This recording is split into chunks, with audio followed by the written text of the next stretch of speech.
Hello everyone, आज के class में 12वां फिजिक्स का ऑब्जेक्टिव का आंसर की को देखेंगे। ये मंथली एग्ज़ाम का है, ठीक है। हर महीने में एग्ज़ाम होता है। आपको सभी इस चैनल पर सभी का आंसर की आपको सही मिलेगा। चलिए आज फिजिक्स का आंसर की करते हैं, उसके बाद दूसरा विषय का करेंगे। चलिए ये फिजिक्स का है। पहला क्वेश्चन है, यदि दो आवेशित कणों के मध्य की दूरी आधी कर दी जाती है तो कणों के मध्य का बल होगा, ठीक है। कणों के मध्य का बल होगा, तो यहाँ पर जो आंसर हो जाएगा डी नंबर सही हो जाएगा।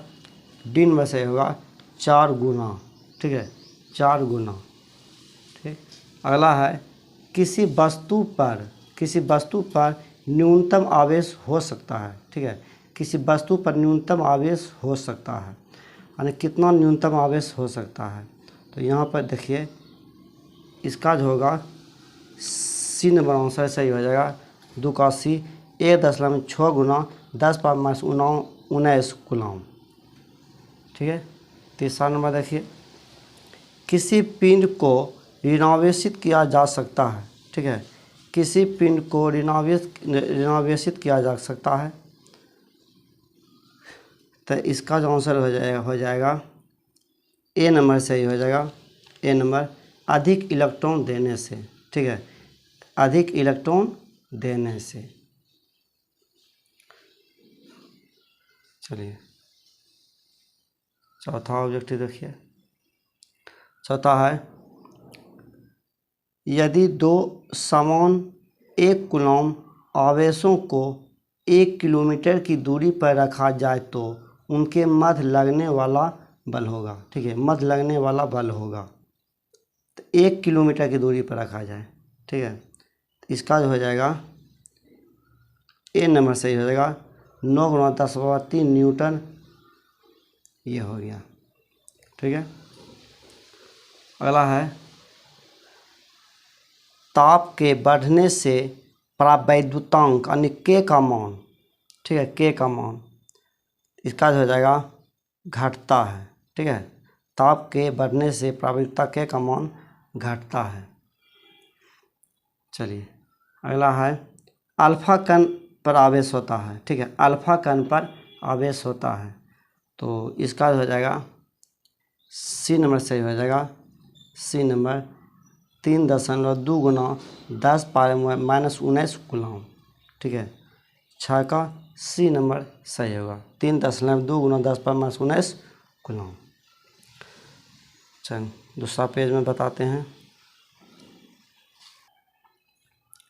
चलिए 7वां नंबर है, 2 इलेक्ट्रॉन एक दूसरे से 1 एंगस्ट्रॉम की दूरी पर हैं तो इनके बीच कार्यकारी कूलम बल होगा, ठीक है।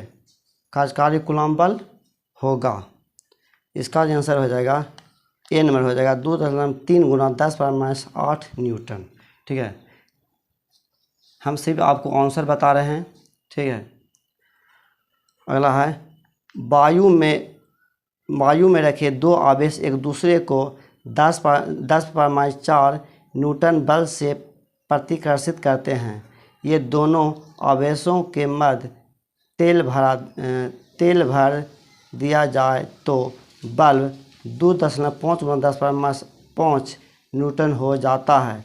तो तेल का परावैद्युतांक होगा, ठीक है। तेल का परावैद्युतांक होगा,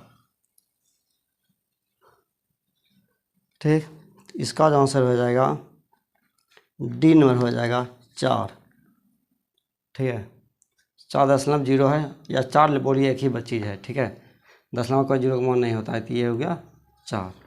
अगला है, जब कांच की छड़ को सिल्क से रगड़ा जाता है तो यह, ठीक है, तो यह इसका जो हो जाएगा ए नंबर सही होगा। सिल्क से इलेक्ट्रॉन प्राप्त करेगी, नौकाएँ सिल्क से इलेक्ट्रॉन प्राप्त करेगी।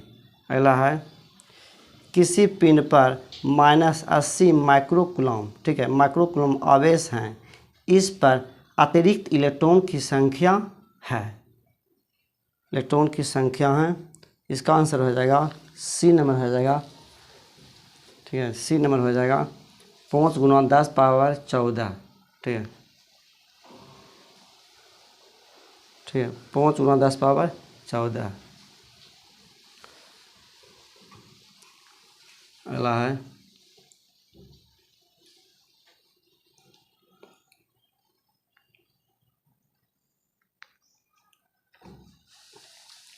चलिए 11 नंबर। 11वां क्वेश्चन है,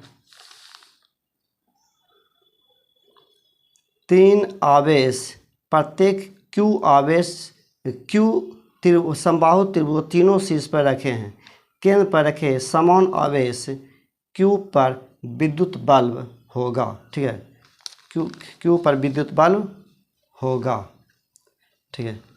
त्रिभुज की प्रत्येक भुजा L है, प्रत्येक भुजा L है। इसका आंसर ए हो जाएगा 0, ठीक है। चलिए 12 नंबर है, धातु का प्रावैद्युतांक है, धातु का प्रावैद्युतांक है, इसका हो जाएगा 12 का बी नंबर आंसर सही होगा अनंत, 12 का बी अनंत। रहा है विद्युत क्षेत्र की तीव्रता का मात्रक होता है, विद्युत क्षेत्र की तीव्रता का मात्रक होता है, इसका आंसर होगा ए नंबर हो जाएगा न्यूटन प्रति कूलम, 13 का ए न्यूटन प्रति कूलम।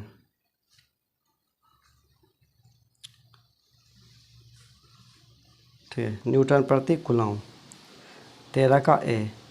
चलिए 14 नंबर है, एक इलेक्ट्रॉन एवं एक प्रोटॉन एक समान परावैद्युत क्षेत्र में रखने पर उनके त्वरण का अनुपात होगा, उनके त्वरण का अनुपात होगा।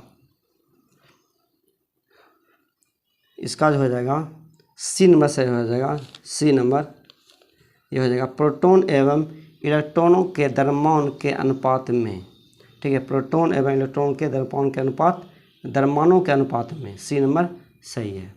चलिए 15 नंबर क्वेश्चन है, एक विद्युत आवेश Q को R त्रिज्या वाले एक वृत्त में स्थित Q आवेश के चारों ओर घुमाने में किया गया कार्य होगा, ठीक है, किया गया कार्य होगा, ठीक, किया गया कार्य होगा।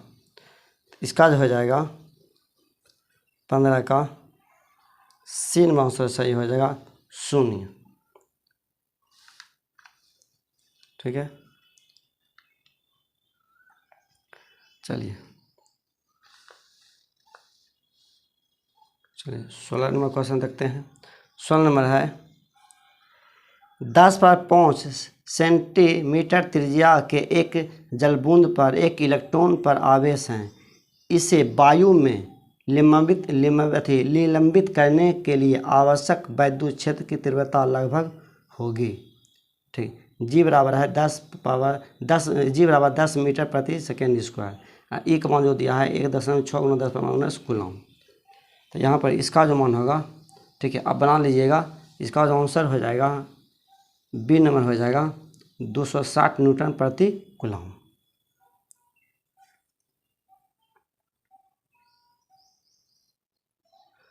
चलिए अगला है 17, यदि एक इलेक्ट्रॉन, ठीक है, 5000 वोल्ट से त्वरित किया जाता है तो इसकी ऊर्जा में वृद्धि होगी, ठीक है, इसकी ऊर्जा में वृद्धि होगी। इसका बी नंबर से होगा 8 × 10⁻15 जूल। चल अगला है 5 माइक्रोकूलम के एक बिंदु आवेश से 80 सेंटीमीटर दूर पर किसी बिंदु पर विद्युत क्षेत्र की तीव्रता होगी, विद्युत क्षेत्र की तीव्रता होगी।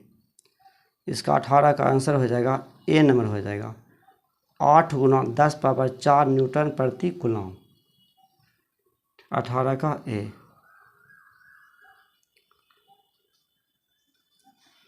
चलिए 19 नंबर है, 2 आवेश +5 माइक्रोकूलम +, ठीक है, प्लस 10 माइक्रोकूलम एक दूसरे से 20 सेंटीमीटर दूरी पर रखे हैं। इन आवेशों को जोड़ने वाली रेखा के मध्य बिंदु आवेश पर कुल क्षेत्र का मान होगा। ठीक है, इसका जो आंसर हो जाएगा ए नंबर सही हो जाएगा। ठीक है, 4.5 × 10⁻6 न्यूटन प्रति कूलम। ठीक है, न्यूमेरिकल है, आप बना लीजिएगा, हम सिर्फ इसका आंसर आपको बता रहे हैं। ठीक है, अगला है निम्नलिखित में से कौन विद्युत क्षेत्र के लिए द्वारा विक्षेपित हो जाती है। इसका डी नंबर सही हो जाएगा, अल्फा कण। ठीक है, डी नंबर सही है, अल्फा कण। अगला है विद्युत क्षेत्र की तीव्रता एवं विद्युत विभव में संबंध है। इसका आंसर 21 का ए नंबर हो जाएगा, ई बराबर माइनस डी वी बटे डी आर।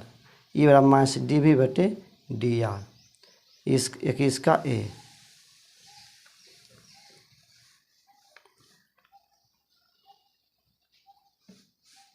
चलिए 22 नंबर है, त्रिज्या r बराबर 20 सेंटीमीटर वाले एक गोलीय चालक को Q बराबर 16 माइक्रोकूलम आवेश से आवेशित किया गया है। इसके केंद्र पर विद्युत क्षेत्र की तीव्रता E बराबर है, ई है। ठीक है, ई है। इसका आंसर हो जाएगा सी हो जाएगा 0। ठीक है, यानी 0। अगला है एक इलेक्ट्रॉन को दूसरे इलेक्ट्रॉन की ओर लाने पर निकाय की वैद्युत स्थिति ऊर्जा क्या होगा, बढ़ती है, यानी बी नंबर से होगा बढ़ती है। सही। 24 नंबर है एक वैद्युत द्विध्रुव और समान वैद्युत क्षेत्र में रखा गया है तो उस पर आरोपित होगा। ठीक है, उस पर आरोपित होगा। इसका आंसर हो जाएगा ए नंबर हो जाएगा, बल और आघूर्ण। ठीक है, बल और आघूर्ण। चलिए 25 नंबर क्वेश्चन है वैद्युत द्विध्रुव के अक्षीय रेखा के किसी बिंदु पर द्विध्रुव के केंद्र से r दूरी पर विभव किस प्रकार परिवर्तित होता है। तो ये हो जाएगा B number, alpha 1/r², alpha into 1/r²। ठीक है, ये 25 का बी नंबर आंसर सही है। चलिए अगला है 26 नंबर, वायु में स्थित इकाई धन आवेश से निकलने वाले कुल विद्युत फ्लक्स का मान होगा। इसका सही आंसर हो जाएगा बी नंबर, ε0⁻1। ठीक है, -1 यानी ε0⁻1। अगला है 27 नंबर, एक आवेश Q को घन के केंद्र पर रखा गया है। घन के प्रत्येक पृष्ठ से गुजरने वाला विद्युत फ्लक्स हैं। इसका जो आंसर हो जाएगा 27 का डी नंबर हो जाएगा, Q/6 ε0, 6 ε0। ये हो गया। चलिए 3 क्वेश्चन और बचा हुआ है, अगले पेज को देखते हैं। अगला है गॉस नियम सत्य है यदि किसी आवेश के कारण विद्युत क्षेत्र की दूरी r के साथ निम्न प्रकार परिवर्तित हो। इसका आंसर हो जाएगा बी नंबर हो जाएगा, r⁻²। अगला है किसी आवेशित संधारित्र की स्थितिज ऊर्जा होगी। इसका आंसर हो जाएगा ए नंबर हो जाएगा, Q²/2c। अगला है एक समांतर प्लेट संधारित्र की धारिता C है यदि इनके प्लेटों के मध्य की दूरी आधी कर देते हैं तो धारिता का मान होगा। इसका जो हो जाएगा दूना हो जाएगा। ठीक है, यानी 2c। तो इसका बी। ठीक है, अब देखिए ये लॉन्ग क्वेश्चन है, लॉन्ग क्वेश्चन आप बना लीजिएगा, हम सिर्फ आपको ऑब्जेक्टिव बता दिए हैं। और इस क्वेश्चन को आपको रखते जाना है, जो आप मंथली एग्ज़ाम दे रहे हैं, आपको जब मैट्रिक फाइनल एग्ज़ाम दीजिएगा, ठीक है, तो उसमें इससे बहुत सारा क्वेश्चन टकराएगा, आप ध्यान रखिएगा। ठीक है, फिर अगले वीडियो में मिलेंगे, बाय, और अगले क्वेश्चन को आंसर की करा देंगे।